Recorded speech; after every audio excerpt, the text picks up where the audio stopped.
তালসারিতে মৎস্যজীবীদের জালে উঠল প্রায় ৫০ কুইন্টাল ওজনের হাঙর মাছ।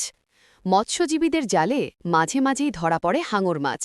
এবার দীঘার অদূরে বাংলা ওড়িশা সীমান্তে তালসারিতে ধরা পড়ল বিশাল বড় মাপের হাঙর মাছ। গতকাল সন্ধ্যা নাগাদ মৎস্যজীবীদের জালে ধরা পড়ে এটি। একটি নৌকা কোনোভাবেই এই হাঙরকে আয়ত্তে না আনতে পেরে পরবর্তী সময়ে আরেকটি নৌকাকে খবর দেয়।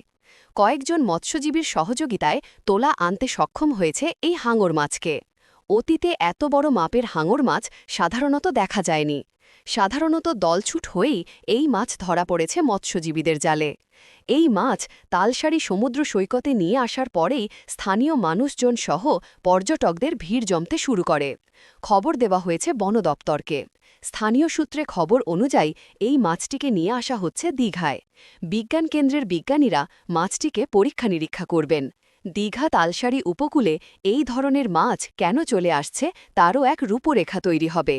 এই মাছ দেখার জন্য রীতিমতো ভিড় জমিয়েছেন দীঘায় আগত পর্যটকরা। ମୋ ନାଁ ସୁରେନ୍ଦ୍ରନାଥ ଗଙ୍ଗେଇ। ମୁଁ ତାଳସାରୀ ଫିସରମ୍ୟାନ୍ କୋଅପରେଟିଭ ସୋସାଇଟିର ସଭାପତି ରହିଛି। जो माछटा जो धरा पड़ी कोठी धरा पड़ा এবং কেমতি কোন এক কোনালে কোন ব্যবস্থা করা যাইছে? ଦେଖନ୍ତୁ ଗଲା କାଲି ଯୋଉ ଫିସରମ୍ୟାନ୍ ଆମର ମତ୍ସ୍ୟଜୀବୀ ମାନେ ଡଙ୍ଗା ନେଇ ଯାଇଥିଲେ ସମୁଦ୍ରକୁ, ସେ ଠାବ କଲେ ପାଖାପାଖି ଦିନ 3ଟା 3:30 ଭିତରେ।